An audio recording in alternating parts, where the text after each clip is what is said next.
All right, guys, welcome to the Breaking Point. Pull up a chair, join me.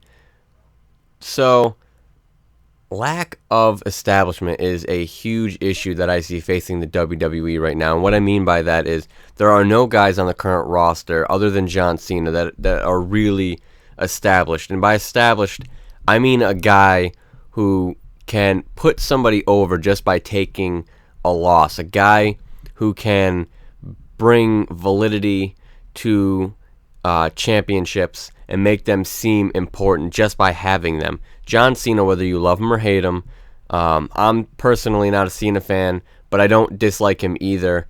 I'm more neutral. I can take him or leave him. I could care either way. I don't really care. I'm not personally interested or invested in his character. He doesn't interest me, but that doesn't mean I don't like him. So with that being said, I threw that out there because I want to make sure people understand that I'm completely unbiased when it comes to John Cena. Whether you love or hate him, you can't deny that this guy, when he holds a title, that title means something. You can't deny that when somebody beats him, that means something. You can't find another guy in the roster that has the ability to do that. Now, if you look back into other eras, you look into the Attitude Era, you look into the golden era of wrestling, and you look at guys like Hulk Hogan, Ultimate Warrior, Macho Man Randy Savage. You look at The Rock, Stone Cold, Triple H. All of those guys had that ability. When Stone Cold lost a match, didn't make much of a difference because it's Stone Cold. When Stone Cold took a loss, it didn't matter for him, but that was huge for whoever beat him. Look at The Rock. It can be argued that The Rock's career was really made when he beat Stone Cold Steve Austin because he was the man. And now you have a group of guys in the back in today's generation who are fantastic and extremely talented, but they're not established. Which, when superstars are not established, it really makes anything that they do virtually meaningless in the realm of the WWE. Now, that's not to say that I think that their matches are bad, that, the wrestling that they do inside of the ring isn't fantastic, because that's really the only thing driving me as a fan nowadays, is knowing that if I know Owens and Cesaro are on the card, knowing that Seth Rollins, Dean Ambrose are on the card, we're going to get probably pretty decent matches. But outside of that, that's great for the independent circuit, but when you get into the realm of the WWE, it's a completely different ballgame. You can't just rely on your wrestling ability. It doesn't work that way in the WWE. It can't work that way because it's a completely different beast. It's a completely different machine. This is televised. This is millions of people around the world are going to be watching this. It's a television program based, it's a reality television based wrestling program. So being a great wrestler is extremely important, and you need to know what you're doing, but that is not, it's not as important in the WWE as it is in the independent circuit. And that's just the way it's always been. You have to be able to put on a good show. You have to be able to be legitimate. You have to, you have to be a viable character. And that aspect of the business doesn't fall on these guys as much as it does the people in the back, the creative team, the people booking the matches, the bookers. It falls on them so much more than it does. Yes, you have to be able to be entertaining on the microphone in some aspect.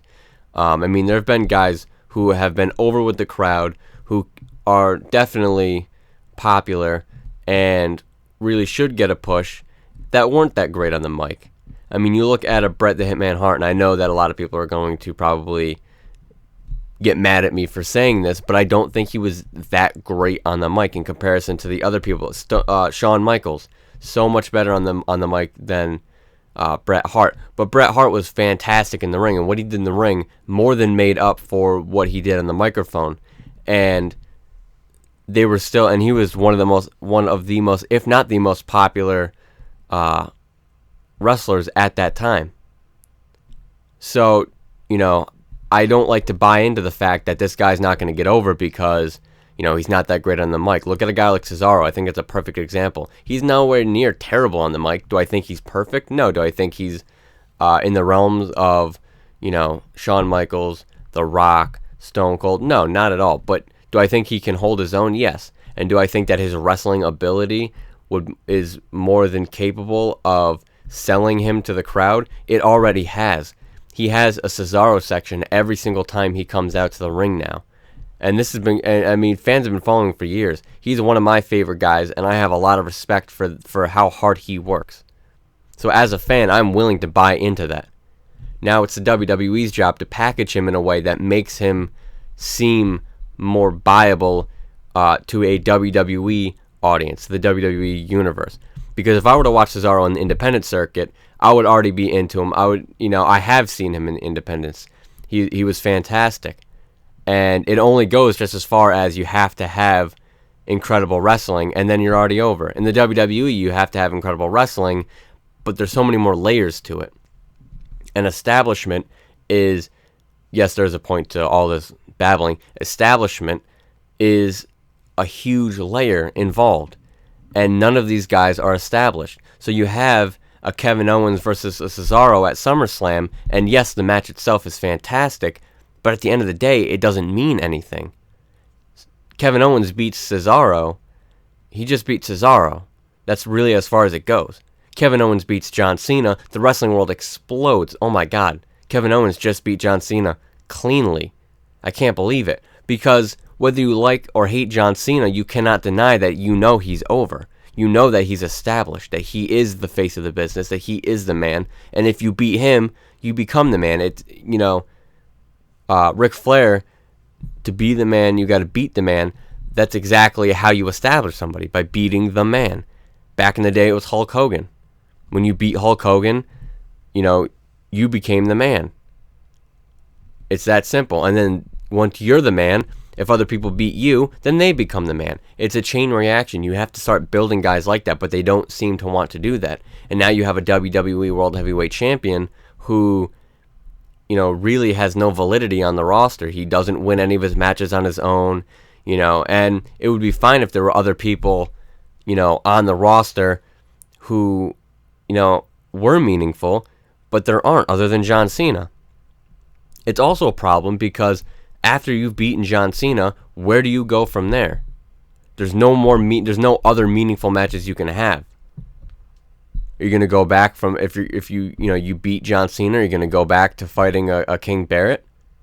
And this is no offense to any of these guys. This is not, I'm not putting down King Barrett or any of these guys, because this does not reflect them at all. They're doing what they're being told to do.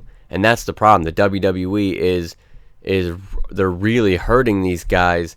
Their careers could just be so much more. King Barrett, I think he's phenomenal. The guy's great, but he doesn't, he can have a million matches, and until he becomes established, it means nothing.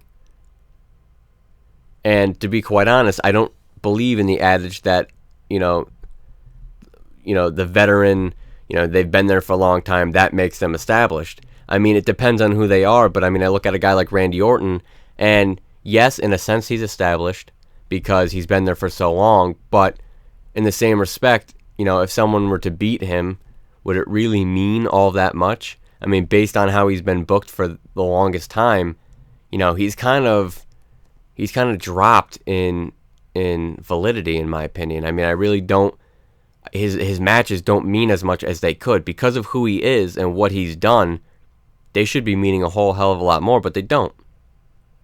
If Kevin Owens were to beat a Randy Orton, would you be that excited? I personally wouldn't. I would look at it and say, okay, he beat Randy Orton, that's cool, where does he go from here? But he beats a John Cena, and you're like, whoa, that's incredible. He beat John Cena. So after he beats John Cena, then what? Is he going to go back to fighting a Randy Orton? That seems like a downgrade, and it shouldn't be, but that's what it feels like because of the way that everything is booked. And then he's going to go on to facing a Cesaro after he beats John Cena. It's a very delicate situation because once you become established, there's still, until that foundation that's been laid for you starts to settle, you really have to be careful.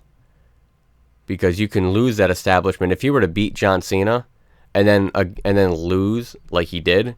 That's why right now Kevin Owens should have establishment, because he beat Cena, but he really doesn't have that much validity anymore because he beat Cena. That was great, but they didn't let the foundation settle before they jumped him back in there and had him lose 2 more times to Cena just to make sure everybody knew that this guy is a mid-carder. He's not a main eventer.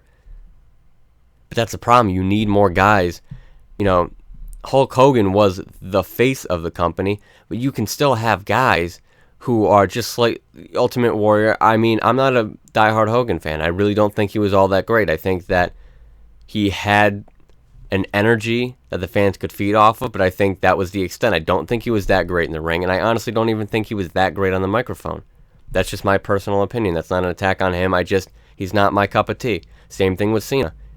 I mean, I think Cena's a little bit better in the ring and on the mic, but still not my cup of tea. You know, I'm a Macho Man Randy Savage kind of guy. I think that guy was incredible in the ring. He could have a match with anybody.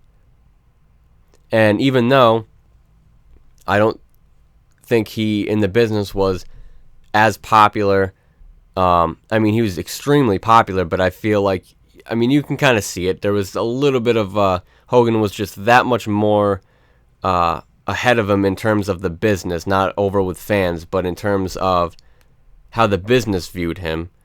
You know, he was the main guy, and then you had Ultimate Warrior, then you had Macho Man, then you had Jake the Snake. You had all these other guys who were also established and could really be utilized to put people over, very popular with the crowd, but they'd never reached that Hogan level, not because they weren't good enough, but because, you know, whatever the backstage politics are. It's the same situation with Cena. Cena's always going to be that main guy, and then you're going to always have the little guys, not little guys, but you're going to have guys who are just a little bit less established than him.